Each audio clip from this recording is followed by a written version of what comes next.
حضور نبی پاک صلی اللہ علیہ وسلم نے اپنے غلاموں میں جو نسل حضور نے تیار فرمائی، جن کو سید قطب شہید کہتے ہیں کہ حضور نے صرف ہمیں ایک قرآن نہیں دیا جو کتابی شکل میں ہے، بلکہ حضور نے ہمیں ہزاروں چلتے پھرتے قرآن عطا فرمائے، جو خود نہ تھے جو راہ پر اوروں کے ہادی بن گئے، کیا نظر تھی جس نے مردوں کو مسیحا کر دی۔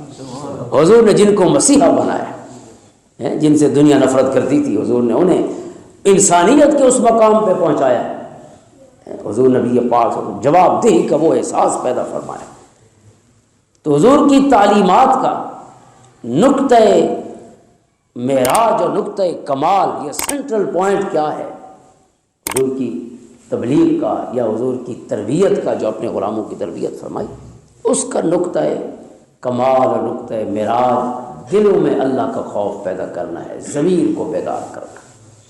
اب گناہ ہو جانا کوئی اچنبے کی بات نہیں، حضور کے زمانے میں بھی گناہ ہوتے رہے، حضور نے سزائیں بھی دی ہیں، حضور نے حد بھی جاری فرمائی ہے، لیکن کمال کی بات یہ ہے حضور نے کسی کو بدکاری پر سزا دی ہے، کسی کو شراب پینے پر سزا دی ہے، مختلف دیگر جرائم ہوتے رہے جن کی قرآن نے حدیں مقرر فرمائی ہیں، تعزیر بھی حضور نے جاری فرمائی ہے۔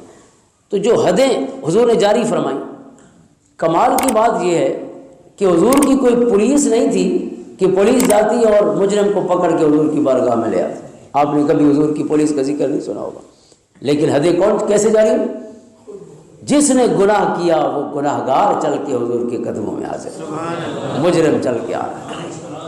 یہ احساس تھا دلوں، جو حضور نے دل بیدار، جب گناہ کر لیا اس کے بعد اس کا چین ختم ہو گیا۔ قرآن کہتا ہے کہ انسان میں ہم نے دونوں جذبے رکھے ہیں، نیکی کا بھی اور برائی کا بھی، فَأَلْهَمَهَا فُجُورَهَا وَتَقْوَىٰ۔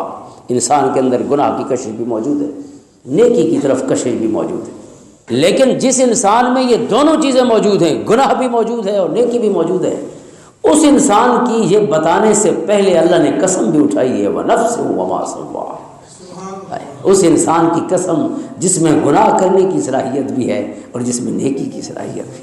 اللہ، یعنی انسان کا جب وہ گناہ کو دبا لے گا اور نیکی کے جذبے کو غالب کر لے گا تو انسان کی یہ صلاحیت اتنی کمال ہے کہ رب کائنات نے اس صلاحیت کی وجہ سے اس کی قسم اٹھائی۔ اگرچہ گناہ کا جذبہ بھی موجود ہے لیکن گناہ کو دبانے کا جذبہ بھی تو موجود ہے نا، دونوں موجود ہیں۔ لہٰذا اللہ نے گناہ کی وجہ سے یہ نہیں کیا کہ اس کی توہین کی ہو، بلکہ اللہ نے نیکی والے جذبے کا احترام کرتے ہوئے انسان کی قسم اٹھائی ہے، وَنَفْسٍ وَمَا سَوَّاهَا۔ حضور کی بارگاہ میں حضور کے غلام جس سے گناہ ہو جاتا ہے چل کے حضور کی خدمت میں آتے ہیں اور اپنے گناہ کا اعتراف بھی کرتے ہیں اور خود عرض کرتے ہیں کہ حضور طاہرنی یا رسول اللہ، حضور میں نے گناہ کیا ہے، اللہ کے لیے اپنے غلام کو پاک فرما دیجیے۔ پاک کرنے کا مطلب حد جاری کرنا ہے، سزا دینا۔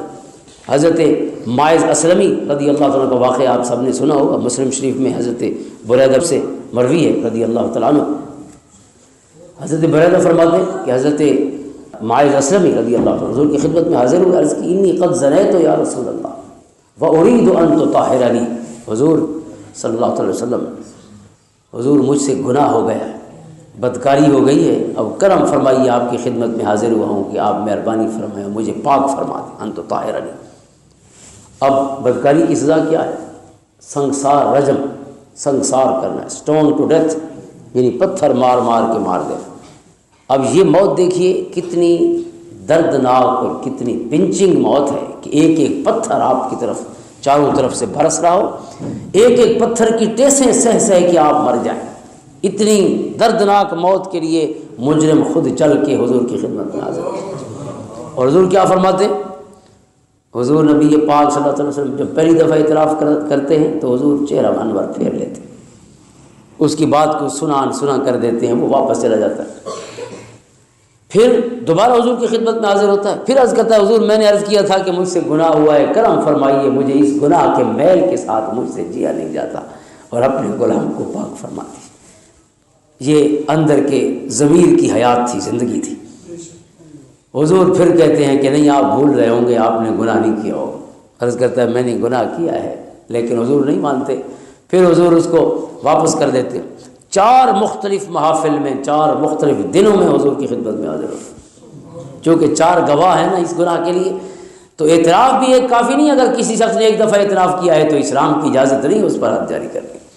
حضور نے 4 دفعہ اعتراف کے بعد حد جاری فرمائی۔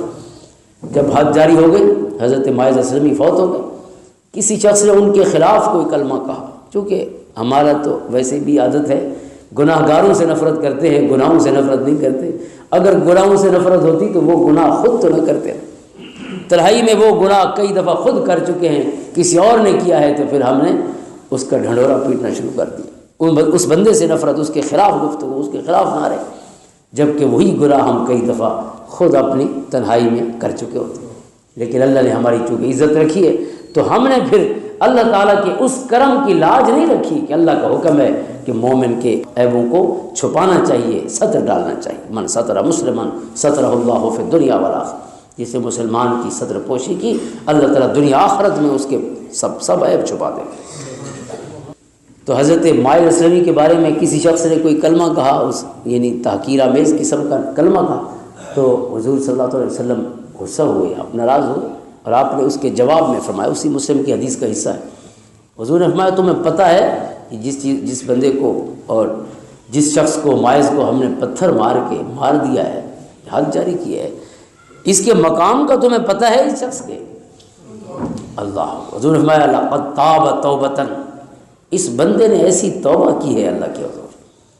گناہ ہو جانا اچنبے کی بات نہیں، گناہ پہ اکڑ جانا مومن کے لیے اچنبے کی بات، کہ گناہ کرے اور سالوں سے خیال بنا ہے کہ میں نے گناہ کیا، لم یصروا علی ما فعل۔ قرآن کہتا ہے مومن وہ ہے جو گناہ پر اصرار نہیں کرتا۔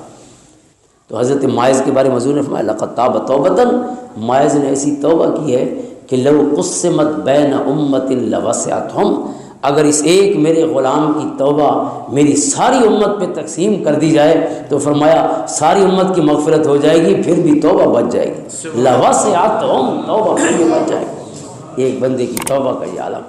لہذا حضور نے کسی گناہ گار کے بارے میں کوئی کلمہ اس طرح کا شر کا یا تحقیر کا، حضور نے اس سے بھی منع فرما دیا۔